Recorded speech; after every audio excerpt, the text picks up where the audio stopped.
For centuries, art was mostly about skill, realism, and mastery. Think of Leonardo da Vinci and the great old masters. They tried to capture the world as faithfully as possible, with light, anatomy, depth, and beauty. But as time went on, artists began to ask a different question. What if art was not just about what you see, but about the idea behind it? That shift helped open the door to conceptual art. Conceptual art is art where the concept matters more than the finished object. The artwork may be simple, strange, minimal, or even temporary, but the real power is in the thought it carries. It began to take shape in the 1960s as artists moved away from traditional painting and sculpture and started using language, objects, performance, and ideas as art itself.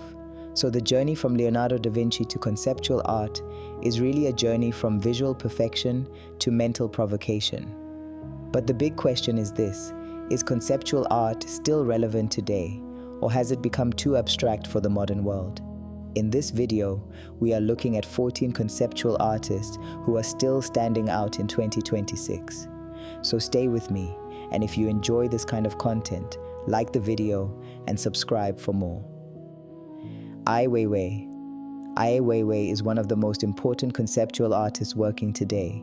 He started as a painter, then moved into sculpture, installation, photography, video architecture, and activism. His process usually begins with research, documentation, and a clear political or social question.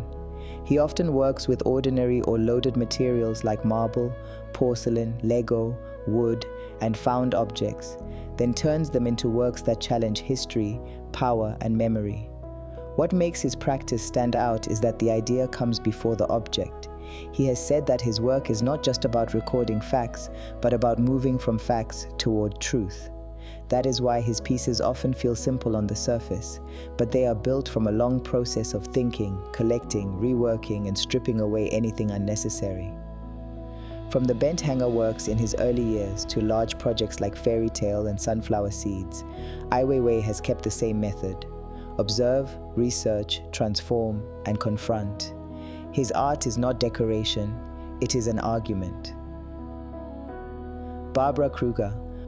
Barbara Kruger is one of the most influential conceptual artists of the last 4 decades. Before becoming an artist, she worked as a graphic designer and magazine art director. That experience shaped the way she works today. Rather than creating traditional paintings, Kruger builds her art using photographs, text, typography, and visual design.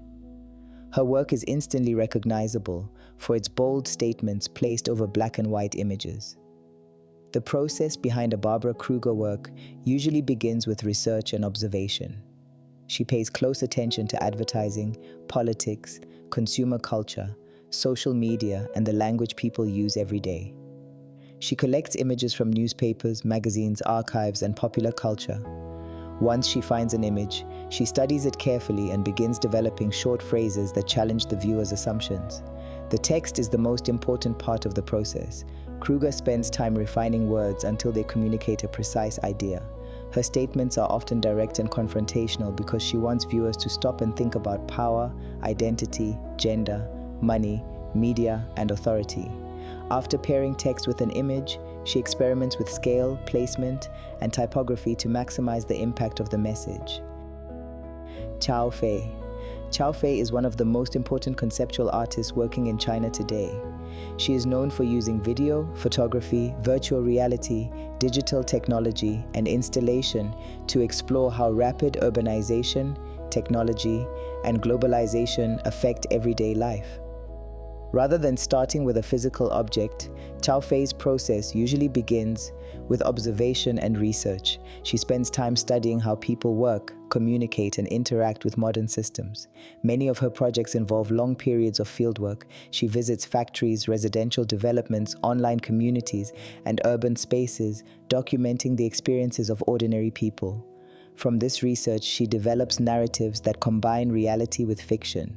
Her goal is not simply to record contemporary life, but to reveal the social and psychological effects of living in a fast-changing world.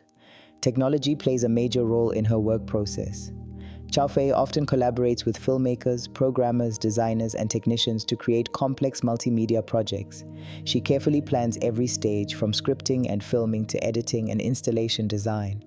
In works such as RMB City and Asia 1, she combines documentary methods with speculative storytelling, creating environments that feel both familiar and futuristic. Anatsui. Anatsui is a major figure in contemporary conceptual art, known for transforming everyday materials into large-scale wall pieces that blur the line between sculpture, painting, and textile. His process begins with collecting discarded metal materials, especially bottle caps and aluminum seals. He does not simply assemble them randomly. He sorts, flattens, cuts, and joins each piece by hand, building a surface that can take weeks or even months to complete. What makes his work process important is the amount of labor involved. Anatsui works with a studio system, but the final structure is shaped by constant adjustment. The materials are flexible, so the work can be folded, draped, stretched, or reshaped, depending on the exhibition space. That means each installation is not fixed in one form. It responds to the wall, the room, and the way light moves across the surface. His work also carries history. By using recycled materials, he connects local production, consumer culture, trade, and memory. The materials may look decorative at first, but the process behind them is controlled, deliberate, and deeply considered. He turns waste into a large visual structure that carries meaning about value, reuse, and transformation. Hito Steyerl. Hito Steyerl is a German artist and writer whose work is built around research, editing, and the politics of images. She works mainly with video and installation, but her process is closer to filmmaking and investigation than to traditional studio painting. She starts with a real-world issue, then gathers documentary footage, interviews, found images, and voiceover material. From there, she builds essayistic films that mix fact, speculation, and first-person narration. Her work does not just show events. It studies how images are made, circulated, altered, and used to shape public opinion. A good example is How Not to Be Seen, where she uses the format of an instructional video to examine surveillance, visibility, and digital control. She often shoots in locations that already carry political meaning, then layers in screens, sound, text, and computer imagery to connect physical space with online systems.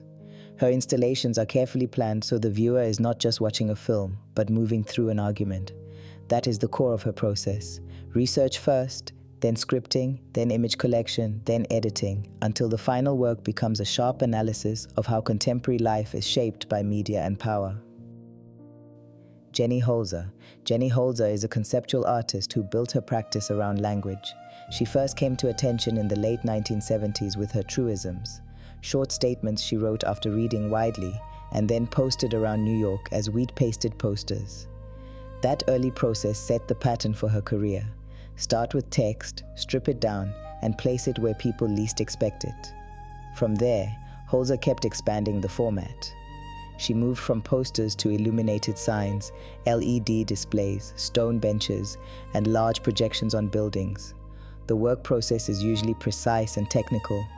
She writes or selects the language, tests how it reads at speed, then chooses the medium and scale that will control how the viewer receives it. In her projection works, computer-controlled machines throw text onto architecture and landscapes, turning public space into part of the artwork. What makes Holzer important is that the final piece is never just the words. It is the way the words are delivered, the speed, the surface, and the setting. Her process is about making language impossible to ignore. Marina Abramović. Marina Abramović is one of the most important performance artists in contemporary art. Her work is built around the body, time, discipline, and the relationship between artist and audience. The process behind her work is usually simple in form, but very demanding in execution. She begins with a clear rule or structure, then tests how far the body and mind can go inside that structure. Instead of making a painting or sculpture first, she designs an action, a duration, or a set of physical limits that become the artwork. A lot of her process is based on preparation. She studies how long she can sustain a performance, how to hold stillness, how to control breathing, and how to remove unnecessary distraction. In many works, repetition and endurance are central. She uses silence, repetition, and direct contact with viewers to create tension and focus. The audience is not separate from the work. Their presence becomes part of the final result. Over the years, Abramović has turned performance into a serious artistic language. Her practice is not about spectacle alone. It is about structure, concentration, and exposing what happens when the artist commits fully to an idea. That is why her work still matters today. It shows that in conceptual art, the process can be the entire point. Mona Hatoum. Mona Hatoum is a conceptual artist whose work is built on tension, displacement, and the transformation of everyday objects. She often starts with ordinary materials and familiar forms, then changes them in a way that makes them feel unstable or unsettling. A chair may become unusable. A household object may become dangerous. A map may stop feeling like a simple map and start feeling like a warning. Her process begins with careful observation and testing. She thinks about the body, home, borders, and control, then chooses materials that can carry those ideas clearly. She works across sculpture, installation, video, and drawing, and she often uses metal, glass, wire, electricity, and found objects. The material choice is never random. It is part of the meaning. Hatoum's work also depends on scale and placement. She does not just make objects, she arranges them in space so the viewer has to slow down and pay attention. A familiar thing becomes unfamiliar. A safe thing becomes uncertain. That is where her work gets its force. What makes her practice important is the precision of the process. Every detail is considered. Every object is altered with a purpose. Mona Hatoum uses simple forms, but through careful construction, she turns them into works that speak about vulnerability, instability, and the pressure of the world around us. Olafur Eliasson. Olafur Eliasson is a conceptual artist who builds works around light, water, mirrors, stone, moss, and other materials that change how people see a space. MoMA describes his work as using phenomena producers, meaning the piece is designed to create an experience, not just a finished object. His process usually starts with a visual or spatial problem. He studies perception, then tests materials and mechanisms until the work produces the effect he wants. In pieces like I Only See Things When They Move, the materials include wood, color effect filter glass, stainless steel, aluminum, lamps, motors, and a control unit, which shows how technical his method can be. Eliasson often turns the gallery into a space that feels partly natural and partly constructed. That is why his installations are not just about looking at art. They are about experiencing light, movement, reflection, and distance in real time. MoMA notes that his constructions use these elements to shift the viewer's perception of place and self. For Olafur Eliasson, the process is central. He does not simply place an object in a room. He builds a system that changes how people move, look, and understand the space around them. Shilpa Gupta. Shilpa Gupta is a conceptual artist whose work is built around borders, language, censorship, and control. She works across sculpture, sound, video, drawing, and interactive installations, and her process usually begins with a question about how people are defined, grouped, or restricted.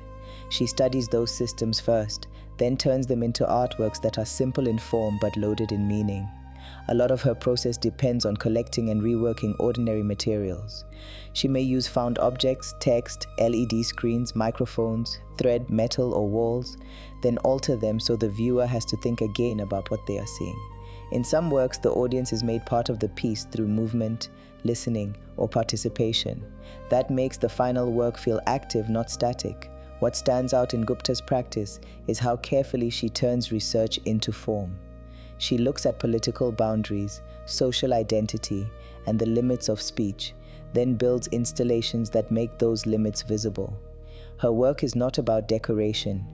It is about taking a complex issue, reducing it to a clear visual or spatial structure, and letting the viewer confront it directly.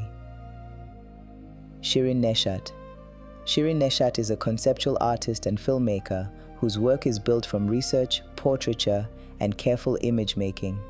She was born in Iran and later based in the United States, and her photography, video, and film focus on women, identity, and the pressures of repression.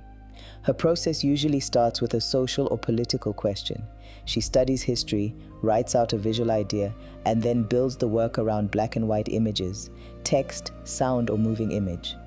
In her early Women of Allah photographs, she combined portraits with Persian calligraphy. In later video works like Rapture, she used 2 screens to separate men and women and control how the viewer reads the scene.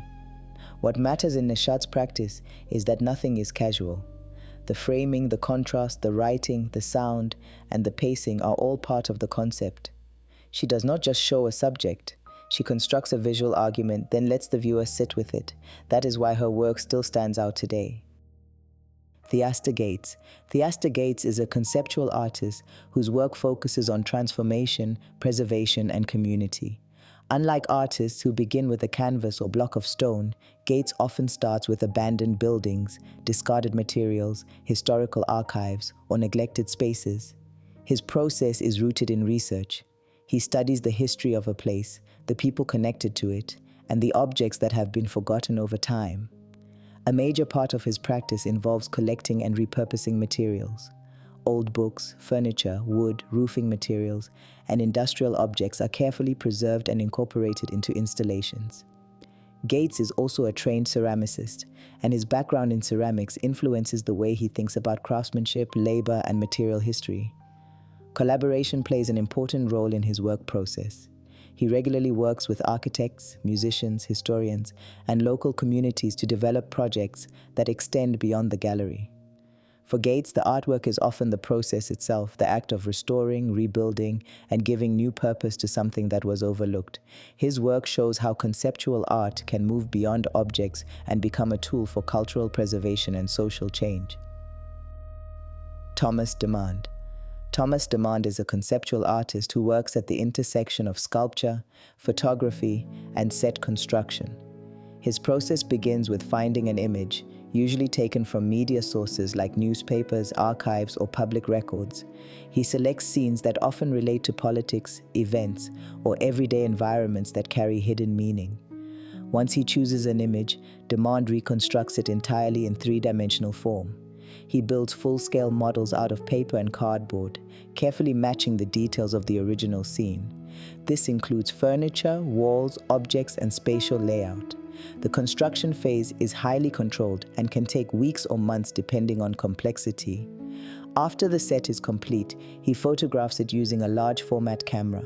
Lighting is adjusted to remove signs of artificial construction. Then, after the photograph is taken, the physical model is destroyed. What remains is only the photograph. His process is important because the final work is not the object itself, but the reconstruction and removal of reality.